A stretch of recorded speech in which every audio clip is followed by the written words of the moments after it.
Hi, how are you doing? Hope everything is fantastical on your end. We have come to the end of 2024, and I don't know about your year, but mine has not been good. From when it, like literally when it started, it wasn't good at all because a lot happened between January and today, December 31st, right? So let me give you a recap. So this is the year in review, and in January is when I got a call from my HR because I was working for a TV station. In case you don't know, go check out my social media. That is at Mung'ala Movie across all of them, and you'll get to see. And HR told me, Niaje, we cannot afford to pay you going forward. So I'm sorry, we have to let you go. And I left, and it was such a sudden move. There was no prior warning. It's not like I had done something. There are some things you do and you expect that, might be your time to go home, right? No one else was called to go home at the same time with me. No one was fired. I didn't have a disciplinary issue at work. It just happened like that. You're on TV, you're doing your thing, then someone calls you and they tell you, "Pitia hapa kwa ofisi." Then you go to the office and they tell you, "Yeah, we cannot afford to keep you around anymore. So, kwaheri ya kuonana." Look, I'm not blaming anyone. I'm not salty about the whole situation. Obviously, I wish it could have been handled differently, but yeah, it is what it is. So that was January. Job kinda. Then tukaingia Feb, because it happened in mid-January. This whole Jobo thing happened in mid-January, right?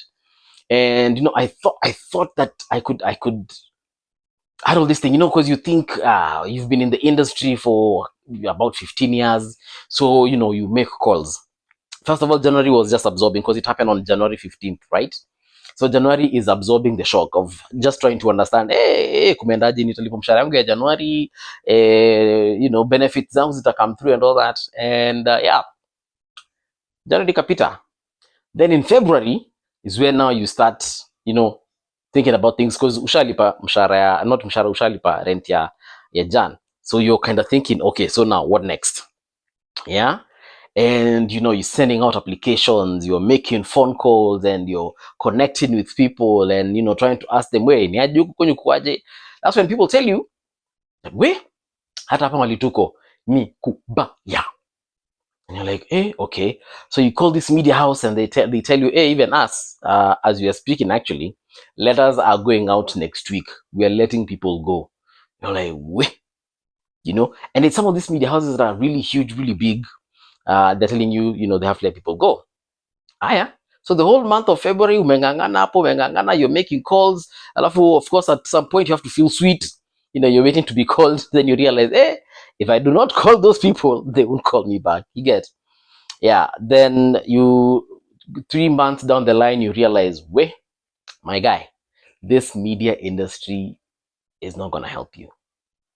And of course, let's be honest, some people were employed in different media houses, and I really can't explain why or how they were employed. Of course, they what is what I'm looking for?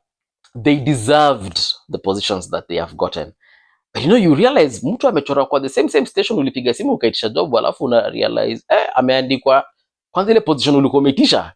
Like what's going on, So months down the line, I realized something that and let me tell you something. I have never ever in my entire career, I have never sent out an application. I have never asked for a job. Strangely enough, since I was in campus, jobs just found me. They just found me. I worked at Kenyatta University radio station as a volunteer. I guess that was the first job I ever asked for, but everything else after that, I just got job offers after job offers after job offers, and more job offers after job. Zingine nilikuwa nakataa because either hawajafika bei or nimeitwa saa zile huyu mwingine pia alikuwa ameniita, so hesabu haziingiani. And for the first time in my career, I found myself in a situation whereby you're actually applying for a job and you're being told no. And you're not being told no because you're not good enough. You're just being told no because honestly, they can't afford you. B, there are no positions. And then C, some companies were actually wrapping up. I even found myself now calling vernacular stations. You get, not that I can speak Kamba. I'm not the best Kamba speaker on earth, but I can speak a little bit of Kamba. But I wasn't necessarily asking jobs, to be on air, either as a radio presenter or a TV presenter. I was asking for jobs behind the scenes, as a producer, as a director, as a I don't even know, script writer, because you get to a point whereby you're just like, now I need anything. Anything comes, I take it, Yeah, then that didn't happen. And then I started realizing, wait, enye sijuani. I thought I knew people. I thought I knew politicians, because in my career as a radio and TV personality, I have interviewed people. I've interviewed politicians, I've interviewed CEOs, I've interviewed celebrities, I've interviewed everyone that you can think of. The only person I think I haven't interviewed is probably someone in the presidential status, CS maybe. But everyone below that, I have interviewed. And that's when you realize, man, those people are not even your friends. When you were at work, you would call them up and be like, hey, mheshimiwa niaje, so come through for an interview. They're like, unanitaka saa ngapi? Hata kama ni recorded show, na kuja to record, ita air, whenever you want. But the moment you leave that industry, that's when you realize your calls are no longer being picked up. Because the moment you tell them, jani nilitoka uko kwa station siku hizi ninakuwa like, hebu ngoja kidogo, kuna mtu anataka kuongea naye na kupigia simu. And that is how that phone call never gets picked up again. And you're like, wait, hey. I started applying for NGO jobs. In case you don't know, I have a degree in biotechnology and currently doing my master's in corporate communications. So I was trying to leverage on this, papers, as we like to call them in Kenya, trying to leverage on these papers to see if I can get a job. You call these research centers for guys like me in biotech.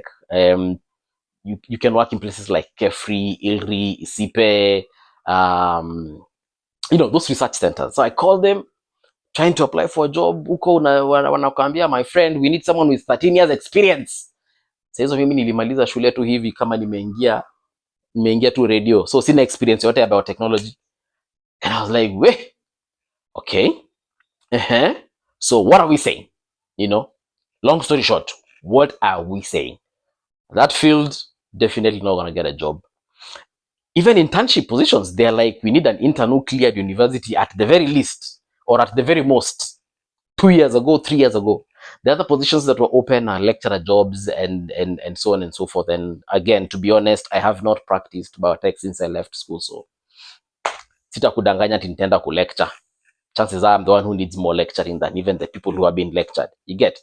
So, and it just dawned on me that wait. Nilikuwa kwa comfort zone kengine ambako akakuwa kamaana sana, And anyway, that's a situation that I will deal with when the time comes. So I applied to NGOs as well. Told them, what I can do for them. I have this experience in media and I can do this and that. And you come to realize that pia kwa NGO ni kujuana. I'll be very honest. My email is just filled with, thank you for, applying, but we are sorry. We are moving on with other candidates. And you're well qualified, but you realize, even when you call someone on the inside, you say, hey, John Teniaje, nimecheki kwa hii kampuni yenu mnataka mtu wa ABCD, mnaweza nipatia? Anakuambia huko, boss, do you have X amount of money? And you're like, wow, you want money again? I thought you guys are an NGO. You're supposed to be helping people out. Yeah? So, kujuana. Kenya ni kujuana. Then something else happened in the process of, 2024. I added weight. And I added serious weight. Like proper weight. Like weight that I will not mention right now. I'm going to create an entire video as far as my weight gain is concerned. Because that's a story for another day. When you're just sitting in the house, you're Netflix and chilling, mara you're watching Prime Video, mara you're, streaming things on those illegal websites, mara you're just like, you find yourself just being a couch potato. Couch potato, uko hapo tu, umefanya kila kitu you can. Now, you just now start chilling because, I mean, you don't know what next. You get. You start thinking of businesses that you can open. Unaanza kufikiria.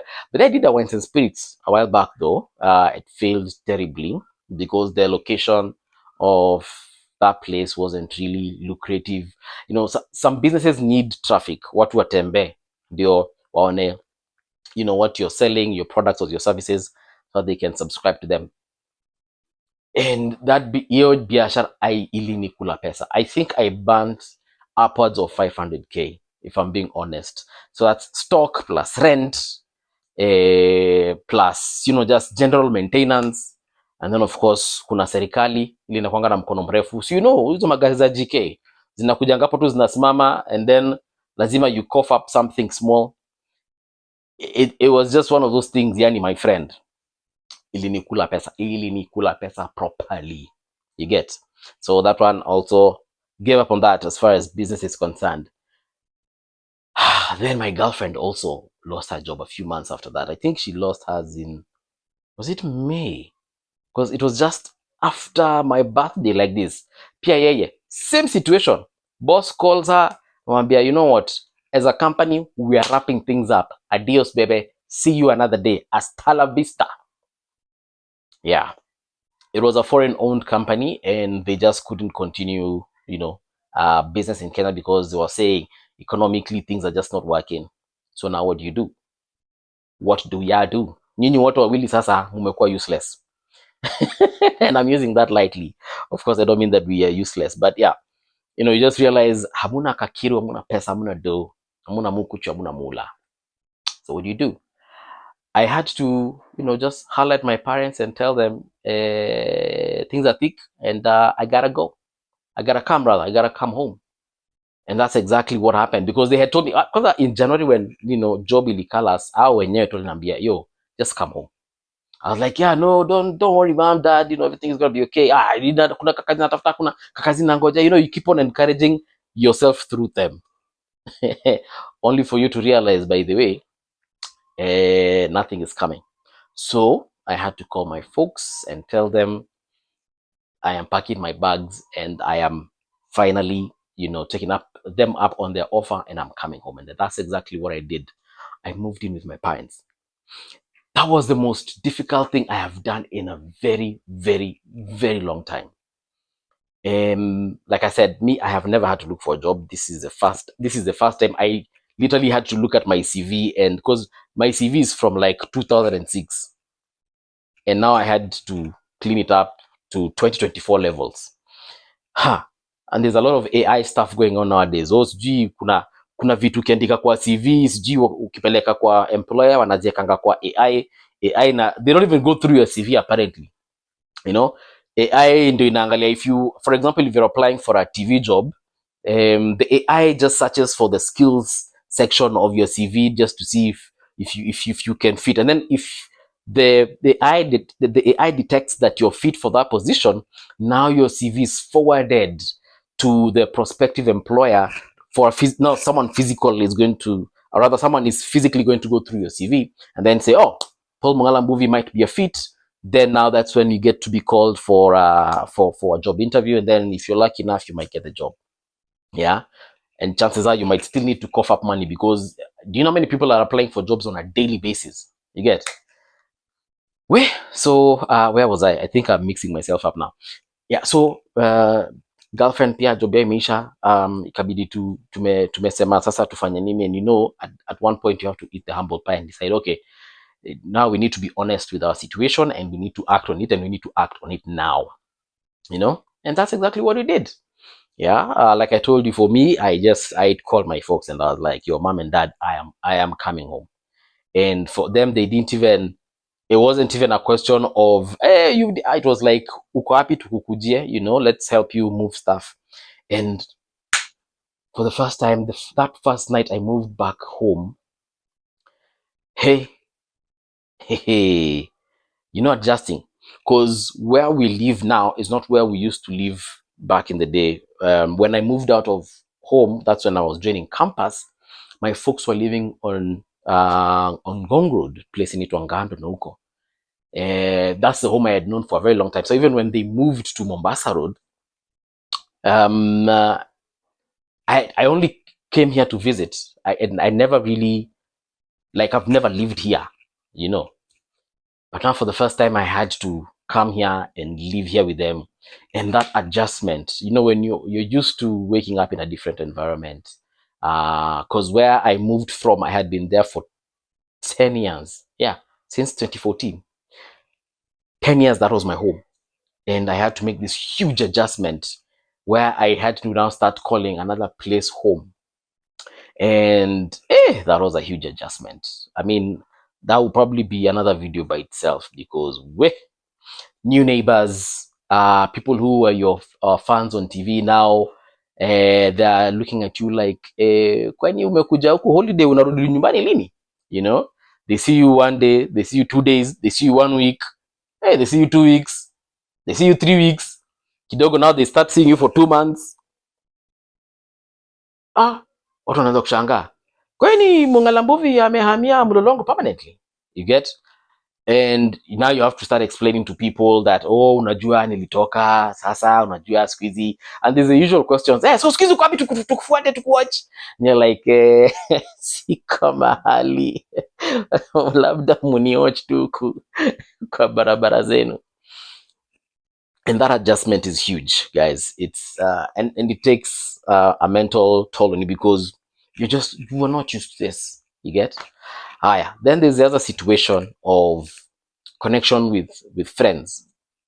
Your friends also develop a certain attitude towards you, because let's be honest, you cannot do the same things you used to do when you were employed. Simple thing. You can no longer go out as you used to. Can never, take the same drinks as you used to. So that adjustment, hata wasisa wanaacha kukuita because wana realize, sasa tutaita movie, kwanza akona mafuta hata ya kufika huku. Okay, nani atamlipia Uber? You get? Alafu pia sasa tunaanza kumshow, alafu akishamali sasa atarudi kwa wazazi tena, aende kuwa Nokia saa 6 za usiku, afungule. It's just like that adjustment is proper. Then people just disappear from you because you're no longer of value to them. You can no longer throw rounds at the club. You can no longer say, Pato Mzinga. That one is gone. Because unabai mzinga na nini? Unless ujiuze. You get? And friends just, because umeshuka value, and that's when you realize you didn't have friends. You get? Even colleagues, they just stop calling you, because sasa tunapigia movie ya tuambie nini ama tumwambie nini. Sasa yuko hapa hizi katusaidia, sasa tunamwambia. And that is when reality sinks in. And it sinks in months later. For me, it sank in sooner rather than later, and I thank God it did, because niliacha kuexpect vitu kutoka watu. Niliacha kuexpect ubesi, niliacha kuexpect advice kutoka wasi, niliacha kuexpect, actually niliacha tu kuexpect. Niliacha tu, I was like, the only person I expect anything from are my family. Or rather, my family, they're the only people I can actually rely on right now. They're the only people I can holler. They're the only people I want to hang out with.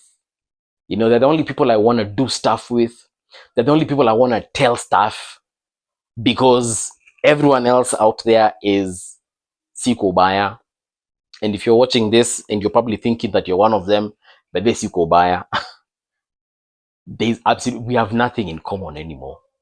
Absolutely nothing in common. And because I know God is gonna, of course, turn things around at one point. I don't know how long it's gonna take, but it's gonna happen. But I'm gonna have a new set of friends. If there's something I have learned in 2024, actually, one of my first videos this year for my YouTube channel that I uploaded, I think I spoke about friends. And I just realized that I need to monitor and evaluate the whole situation of friendship. You're now skudangani. I am a new person as far as that is concerned. I was actually even talking to my girlfriend Bridget the other day about it. And she kind of warned me at one point. Unajua unaambianga vitu na demi yako kwenda kwa bebe. Now I'm getting to see everything that she had told me. It is actually imeanza kutoshea vizuri. Aya, what else happened in 2024? Lost a couple of people. People died. A couple of relatives, a cousin here, an uncle there, grandfather here, grandfather there. Well, they're extended, But the one death that caught me properly was my brother's death. That one was bad. He wasn't sick. He wasn't. He wasn't. I'm trying to look for words to explain. There are people you see who anakuja kufa. For instance, a drug addict, unaonanga huyu siku moja anakuja kuoverdose. So if you ever get that call and you're told so and so has passed on, you kind of expect them to be like, hey, I'll overdose on cocaine or heroin or alcohol or whatever. You get. My bro was okay. Even mentally, he was okay. My bro wasn't suicidal. In case you didn't watch the previous video, I did talk about, how my bro died. He wasn't suicidal, so he didn't kill himself. Someone just decided that he wasn't supposed to be on Earth anymore, and they killed him. And DCI are still on this case. Weeks later, me, I'm not a policeman, so I will not comment from an expert perspective how the police should do their job. So it's been one of those crazy moments. Also, we are crossing over to a new year without knowing exactly what happened to my bro. But may he rest in peace. Maybe one day, one time, when the time is right, I shall come back here and I'll tell you exactly what happened once we get the answers from the DCI. But someone you spent the day with literally the previous day, asubuhi mnaamka mnaanza kumkimbisha hospitali, vomiting, things are just not okay. And then he actually tells you that someone has done this to him, when you're rushing him to hospital. Hey, then you get there, madaktari wanajaribu kila kitu, anakufa ukiona, like I was there when my bro died. Like I saw him take his last breath.